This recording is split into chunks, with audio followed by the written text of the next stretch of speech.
Dear friends, today I will deliver my first lecture on public administration.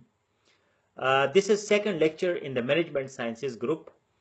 Public administration, to understand this important subject, I will define its scope in context, different theories, and the evolution of the subject of public administration, its relationship with governance and bureaucracy, and the implementation of the government policy. I also remained as a public administrator, being part of the civil services. I worked as assistant commissioner, subdivisional magistrate, and I had to administer public goods, public services, and I have my practical experience as I have done a lot of courses in public administration. So let us define public administration. For the definition of public administration, we should focus on these two words, public and administration. Public and private. We understand that public is when it is not private, when it is not personal, when it is for everybody, for the people at large, then we call it public. Because there are some goods, there are some services which are provided to the people of a community, of an area, region, province, or country as a whole. For example, fire brigade, police, law and order, water supply, education, health. So these services are provided to the community, to the society, to the people at large by the government. So all such things are called public. Now, how these public services are managed, its supply, or for example, how these services are provided to the public. So this management is called public administration. Administration is sometimes different from management because management is more about the actions of management. When the actions are taken and you are managing affairs, the day-to-day affairs, then that is called management. But administration is above management when the policy is made by a higher class in the management, by the decision makers, by the policy makers, then that is called administration. Administration is mainly used in government sector, while in the management, in the private sector, management is also used for the administrative authority. So public administration, that is more concerned with the government, with governance, not for example with the bank or for example a factory, an industry, a private office, a private school, but that is more about the administration of the public goods at larger level. Now, when you are going to administer public services, so you are a public servant or you are a civil servant. The word civil, that is for citizenry, citizenship. The citizens of a country, when they need help of the government, assistance of the government, so how to administer this whole process. So those people who are preparing for competitive exams, they are preparing for civil services. So they should know what is public administration, and one day when they are public administrators, so they will be in a better way how they can improve the public service delivery in a more efficient and effective way. So this whole process is called public administration. When, like for example, fire brigade or health, education, and police, law and order, all these are public services. There is no concept of profit and loss, or there is no concept of market. For example, there is a market and these things are not sold and bought. But this is the responsibility of the government, that the citizens of that state of that country must be satisfied, and they must have access to all these public services or these public goods. So administering these public services, we call it public administration, which is the implementation of the government policy as well as the study of this implementation, the theory and practice. The practice is also public administration, while the science, the discipline where we study this whole process of the contact between the government and the people, public and the people, that is public administration. It's a very interesting science because you are involved with public, and at the same time you are studying the management practices, the management theories, that how these services can be provided in a more efficient and effective way. So a lot of creativity, a lot of dynamism, energy is involved. Woodrow Wilson, that is the American president, he was a public administrator, and he wrote a book on administration, and in that he said that not only money, not only budget, but also time and energy, that is very important. That the public administrator must formulate the policies in such a way that the people receive those services in such a way that that is more efficient and that is more effective. The consequences of the public administration must be felt by the general public. So this whole psychology is involved, your personality is involved, that you should be in such a creative way, the people should receive the services from the government. So how this relationship is established, that we study in public administration. In the private sector, profit is the main motive. That how profit maximization, how we can do marketing, where we can get more capital, more money, how our investment is done in a way that we get maximum profit. But in the public administration, the services to the public and their satisfaction, that is more important. So right from the time of Egypt, like pharaohs in Egypt, they needed public administrators. Then Greeks, they also had, from the time of Aristotle, they also had public administrator. And later on, Lorenz from Germany, he was the first one who studied public administration as a science. And then in America, Woodrow Wilson, he made a science out of public administration. And then he discussed that public administration, where the public machinery, the government, the bureaucracy must be independent from the politics. But later on, this definition was challenged and it was criticized in a new model, which is called the new governance model. In that, government has the right to have the public servants which are loyal to the government. That's why they will then deliver, their service delivery will be better. But in the traditional classic public administration, there must be the public servants must not be affiliated with the political party or with the people who are in power. So this philosophical discussion is very much important in public administration, that whether the people who are administering services, they should be part of the government, part of the political setup, or they should be totally independent.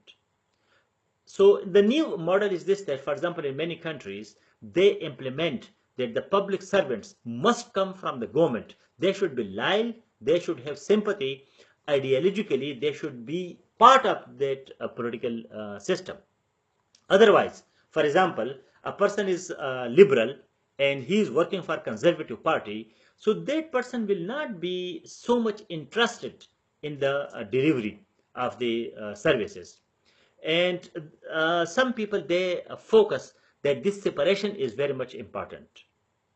Similarly, in the digital era, now because of internet revolution and this information technology that is so much involved, so the digital era governance model, that the things should be made in a computerized digital way, so it has access to the people. So this is the modern concept. The new public management NPA model is that why we don't learn from private sector, where we see more efficiency and more effectivity. Because, for example, a private school and a public school, there is a huge difference because in the private sector, the management, the decision making, and the strategic management, that is more effective as compared to public sector. So there is the theory of NPM is that we should learn from the private sector and what strategies, policies, and what steps they take. The same should be taken by the government servants.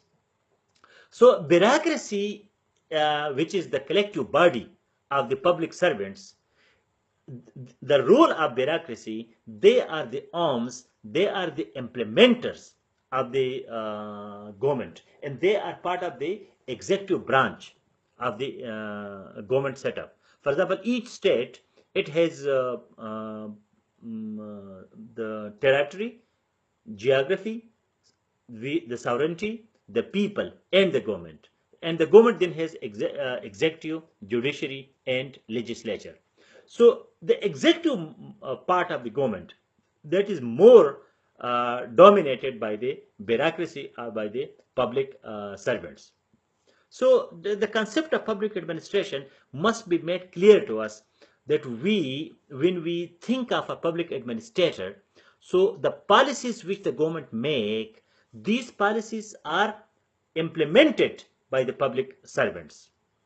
Now, there was a system which was called spoil system, and the new system is merit based.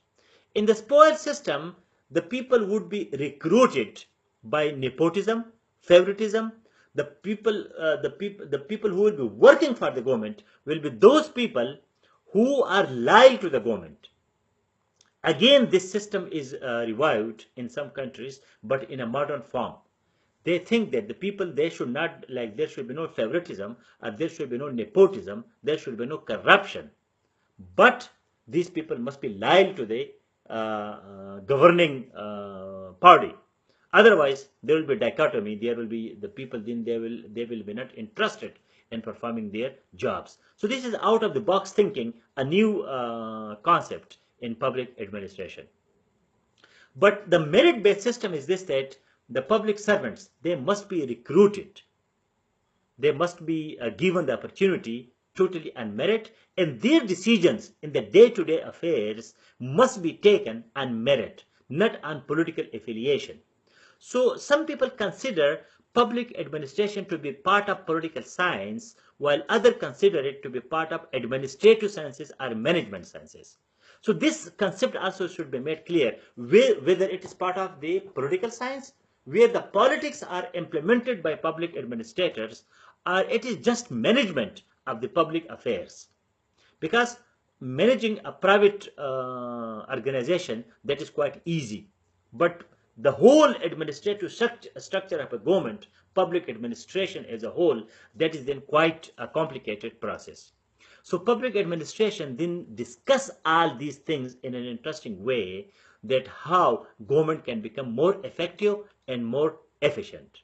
The organizational theory, that is also studied, that what should be the organization. It should be lateral or it should be vertical, the hierarchy. Who will be the decision maker? Should, for example, a common clerk, assistant, and then assistant director, then director general, this whole hierarchy up to the secretary level, the civil bureaucracy. It should be like that, or it should be lateral, like a bank. The manager, the administrator is sitting at the same time with the assistants and deputy directors and other people in the same floor, under the same ceiling, under the same roof. So what model of organization theory it should be implemented?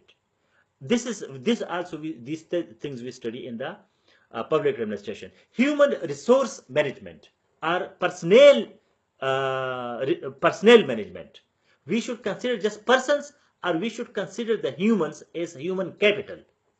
So how should be their recruitment, the civil services examination, what should be the the selection process? There should be an examination, or their political affiliation that should be considered. For example, a very good political worker of a party will be a very good public administrator. That's why in some parts, in some countries, they take their own people who are interested in the work of the party as public administrators. So this is, a whole science is evolving, and those stereotypes are platitudes that the public servants or the government servants must not be involved in politics. That has been challenged now by the new management practices and theories. So we discuss all these in public administration. Now, when the decision making, so there are different decision making models, and the public administrator must be a very good decision maker. He must be a rational choice theorist, that there should be rational choices. And when there is budgeting, so how the budget should be implemented, because financial management is a very important part of public administration, as organization theory, budget, finances, ethics. That is also an important branch of public administration. So if, for example, they will make a budget for their own benefit, or they should make budget for providing municipal services, water supply, health, electricity, and other public goods to the people, where should be the line that how much salaries the public administrator should take, and how much money they should allocate, the allocation of the financial resources. First was the human resources management, allocation of the financial resources, budgeting, zero-sum budgeting. The performance of the bureaucracy must be the evaluation, how their services should be evaluated, and by whom, by the political heads or by their own administrative heads. So these are different interesting questions in public administration, which we study in this very important discipline. So those who are interested to be public administrators in future, they must study public administration as a science, because one of the approach of the scientific school of public administration is that it should be studied as a science. There should be standardization.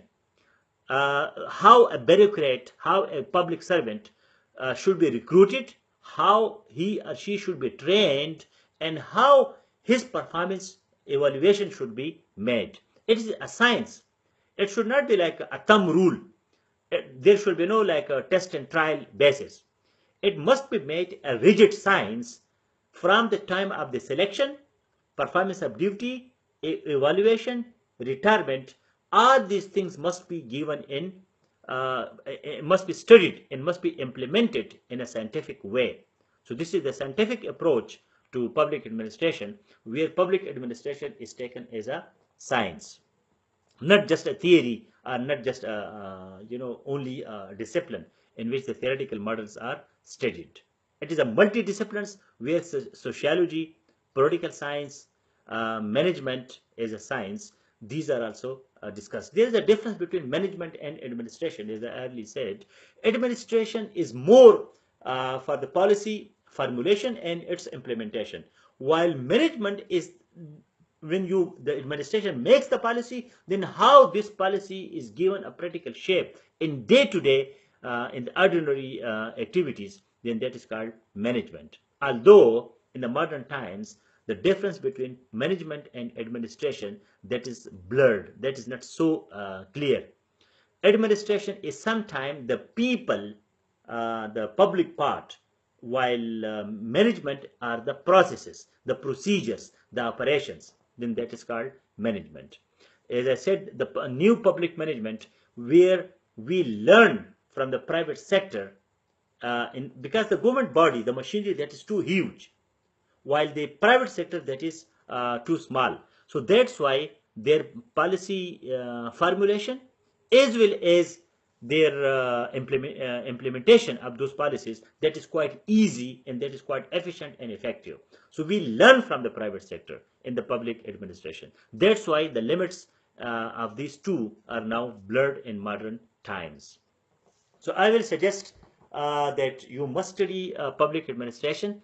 It is a very important science, and you should go its history, its definition, public administration, where we administer services to the public, people at large, where the goods are provided, supplied to the people. So the government make a theory, the government make a policy, and when this policy is made by public administrators, and then this policy is implemented by the public administration. So public administrators. So public administration is the process of administering those services and also the study of this process.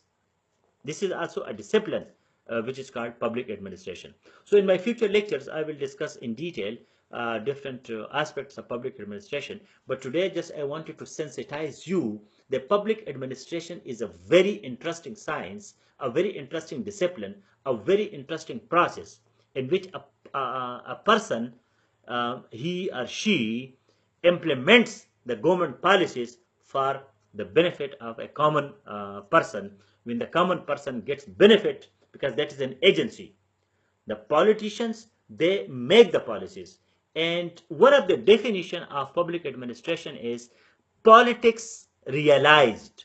When the politics are realized, for example, a politician claims and then makes promises with the people that I will do this and that. So how this and that is implemented, this implementation process is called public administration. So politicians, they need public administrators that the people realize that what promises they have done, they have received those services because of the public administrators. So public administration is a channel, that is a median between politicians and public. And public means general, the people, the population, not a private sector. In the private sector, the manager, the administrator, that is only a profit-oriented actions. While in public administration, public goods, public satisfaction, that is important. When water is provided to them, there is, a kind of fee, tax. Tax is also an important structure, important fee. Tax structure is also an important part of public administration, which we will discuss in detail later. Thank you very much.